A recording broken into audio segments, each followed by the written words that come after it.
Hey everyone, and welcome to our deep dive today, all about expanding your vocabulary with some really cool words.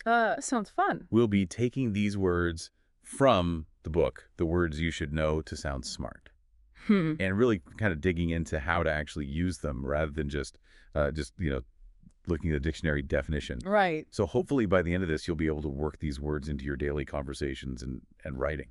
That's the goal. And the book actually starts with this very interesting quote by Françoise Sagan, the French novelist, she says. Okay. Of course, the illusion of art is to make one believe that great literature is very close to life, but exactly the opposite is true. Life is amorphous, literature is formal. Amorphous.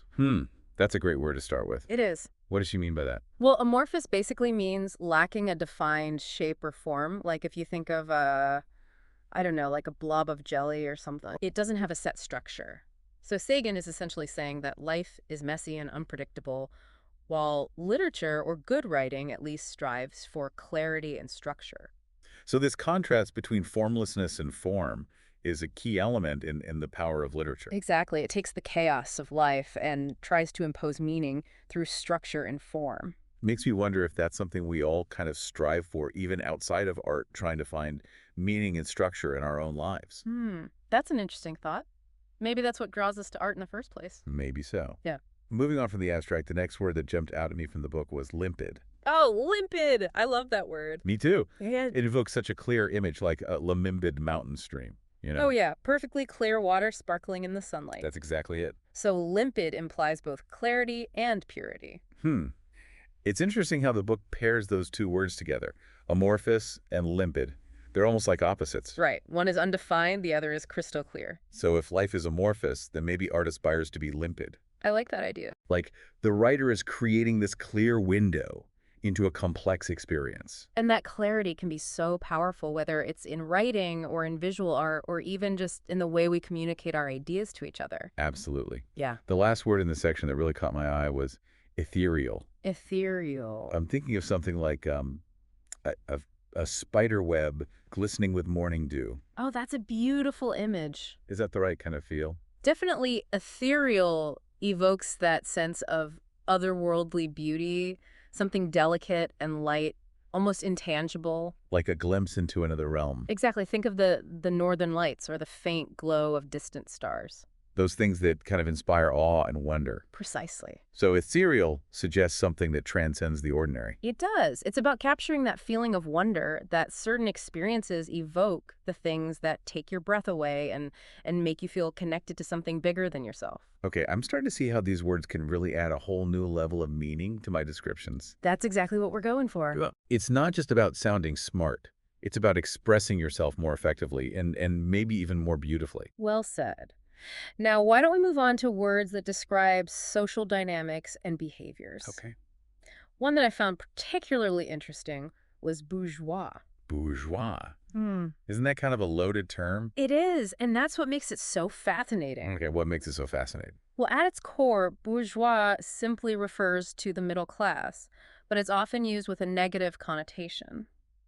How so? Well, it can suggest conformity, materialism, and a lack of sophistication, kind of like the stereotype of the suburban family obsessed with keeping up with the Joneses. Ah, I see. The book actually has this quote by Leon Trotsky. Oh, right. It says, the representation of the garrison thus turned out to be incomparably more moderate and bourgeois than the soldier masses. Yeah. What's the context for this? So Trotsky was a leader of the Bolshevik Revolution, Right. and he's commenting here on the difference between the military leadership and the ordinary soldiers. He's suggesting that the leadership was more aligned with middle-class values, while the soldiers were more radical and revolutionary. So in this case, bourgeois is used to highlight a class divide and a difference in political ideology. Precisely. It's not just a descriptor. It's a commentary on social values and power structures. It seems like a word you have to be careful with. Oh, for sure. You need to understand the context to use it effectively. Absolutely. Speaking of words, you got to be careful. What about sycophant? Ah, sycophant. That one's pretty straightforward, I think. Yeah. When I hear sycophant, I picture someone who flatters their boss constantly hoping to get a promotion. Exactly. Sycophant is someone who uses flattery and insincere praise to gain favor or advance their own interests. Definitely not someone you want to trust. Not really. It implies a lack of integrity and a willingness to compromise their values for personal gain. Okay. Let's move on to a word that sounds a little more elegant. FAUX pass. It sounds fancy, but it's actually about social blunders, right? You got it. FAUXPAS is French for a social misstep or blunder. Those awkward moments we all have, like accidentally insulting someone or wearing the wrong outfit to an event. Oof. We've all been there. Do you think some cultures are more sensitive to FAUX PAS than others? Hmm, that's an interesting question. Social norms definitely vary across cultures, so what might be a harmless mistake in one could be a serious offense in another. It makes you wonder if those bourgeois anxieties about social etiquette we talked about are more pronounced in certain cultures. Right, because of their emphasis on appearances and social standing. This is great. I'm already starting to see how understanding these words and their nuances can open up new ways of thinking about social dynamics. That's the beauty of language. It gives you all these different lenses through which to view the world. For sure. I'm excited to see what other words we uncover in the next section. Me too. We got some really good ones coming up. Okay, let's dive in. Sounds. All right, so we're back and ready to uncover some more fascinating words from the words you should know to sound smart. I'm excited to see where we go next. Me too. I'm already feeling like I can express myself more with more precision and flair. That's what it's all about. And this next section actually delves into some pretty intriguing territory, almost a bit dangerous. Oh, dangerous. How so? Well, let's just say these words have a bit more bite to them. They're often used in contexts that involve power manipulation and maybe even a touch of mischief. Okay, I like where this is going. I thought you might. The first word that comes to mind is cabal. Cabal. I definitely get a sense of mystery and secrecy from that word. Exactly. Cabal typically refers to a secret group working towards a specific goal, often a hidden agenda, operating behind the scenes. Like a secret society or something. Precisely. It suggests an element of exclusivity and a desire to exert influence from the shadows. It makes me think of all those historical conspiracies and secret societies we hear about. Were those real cabals or just elaborate fictions? That's a great question. It's sometimes hard to tell where reality ends and fiction begins, especially when you're dealing with groups that operate in secrecy. The secrecy itself adds to the intrigue. For sure. It makes Yeah. you wonder what they're really up to. Speaking of intrigue, let's move on to the word harbinger. I feel like I've heard that one in connection with spring, or am I off base? Well, harbinger can be used to signal the arrival of anything new, but it often carries a weightier meaning, like a foreshadowing of something significant and oftentimes negative. No, like a bad omen. Kind of like that. Imagine dark, ominous clouds gathering before a storm. Those would be a harbinger of the approaching tempest. So it's not just a sign or an indicator. It's more like a warning. It can be, and it often evokes a sense of foreboding or anticipation, like something momentous is about to happen. It makes me think of those moments in books or movies where the author uses subtle cues to foreshadow a dramatic event, Oh, you're getting it? like a raven appearing out of nowhere or a sudden chill in the air. Those could definitely be interpreted as harbingers of something ominous. Okay, so we've got cabals and harbingers. What other mischievous words do we have in store? How about chicanery? Chicanery. Now that one sounds downright sneaky. It is. Chicanery is all about deception and trickery, using clever, often dishonest methods to get what you want. Like a con artist or something. Exactly.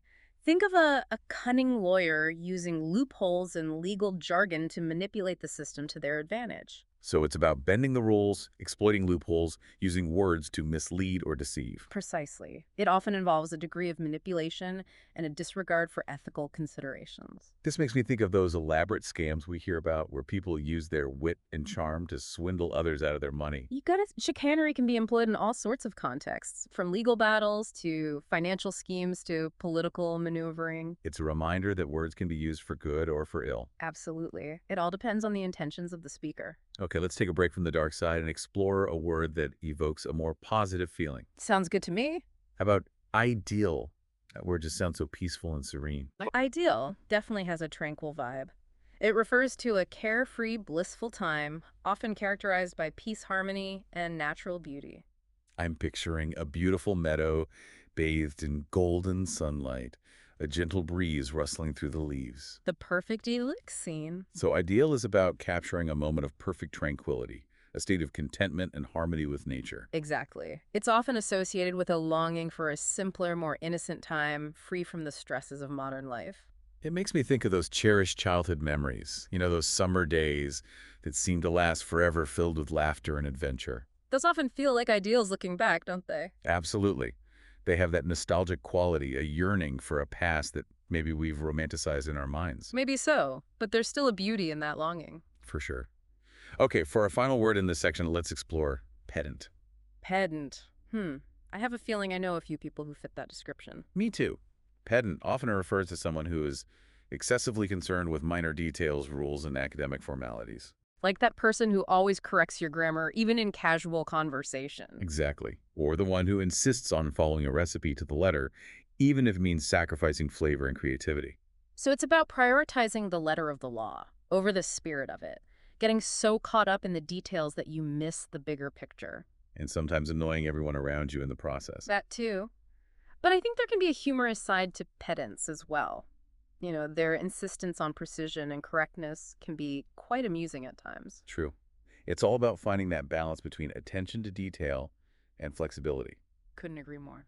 This section has given us quite a range of words, from the intrigue of cabals, to the ominous harbinger, to the trickery of chicanery, to the serenity of idle, and finally, to the rigidity of the pedant. Each one offering a unique perspective on human behavior and social dynamics. Okay, so we've explored words that paint pictures, evoke emotions, and even expose some of the darker sides of human behavior. Quite a journey so far. But there's still so much more ground to cover in the words you should know to sound smart, right? Yeah, absolutely. This last section focuses on words that can really elevate your language, not just in terms of sounding intelligent, but also in adding a sense of beauty and refinement. Okay, bring on the elegance. All right, the first word that comes to mind is effervescent. Effervescent. I like the sound of that already. It reminds me of champagne bubbles. That's a perfect association. Effervescent captures that vibrant, joyful energy. Think of champagne bubbles rising in a glass, or maybe the infectious enthusiasm of someone who just lights up every room they enter. Oh, I know exactly the type of person you're talking about. Yeah. It's more than just being happy. It's like this sparkling energy that lifts everyone around them. Precisely. It's often associated with charisma, wit, and a zest for life. Okay, from bubbly energy to something a little more refined. How about the word exquisite? Exquisite suggests a level of artistry and refinement that goes beyond just beauty. So what kind of things would you describe as exquisite? Imagine a handcrafted piece of jewelry with intricate details, or a perfectly executed ballet performance. Something that's not just beautiful, but also exceptionally well made. So it's about appreciating the skill and artistry that goes into creating something truly special. Exactly. It's about those things that make you pause and say, wow. Okay, what about melodious? Melodious brings to mind auditory pleasure harmony sounds that are pleasing to the ear and create a sense of flow. Like a beautiful piece of music. Absolutely, but it can also describe things beyond music, like the soothing sounds of nature, birdsong, a babbling brook. It's like finding that musicality in the world around us. Exactly, a symphony of sounds. Speaking of beautiful things, how about the word inquisitive? Inquisitive describes a curious mind, someone eager to learn who asks thoughtful questions and approaches the world with a sense of wonder. I think that's a quality we should all strive for. I agree. It's what drives us to learn and grow, and without inquisitive minds, our world would be a much less interesting place. For our final word in this journey of linguistic enrichment, we have indomitable. Indomitable embodies strength and resilience, the ability to persevere in the face of adversity and remain unyielding in pursuit of one's goals. I'm thinking of those historical figures who fought for justice, athletes who push their physical limits, and everyday people who overcome incredible challenges. Exactly. Indomitable captures that inner fire that fuels our determination, our ability to overcome obstacles and never give up. Well, this deep dive into the words you should know to sound smart has been a truly enlightening experience. I agree. It's amazing how language can not only make us sound more intelligent, but also help us to better understand the world around us. And to express ourselves with more nuance and depth. Absolutely. And I think it's fitting to leave our listeners with a little reminder of the incredible words we've explored. You're right. So for our final act, let's recap those 10 gems. Yeah, that's good. Number 1, amorphous, lacking a defined shape or form. Number 2, limpid, clear and pure like a mountain stream. Number 3, ethereal, suggesting otherworldly beauty and delicacy.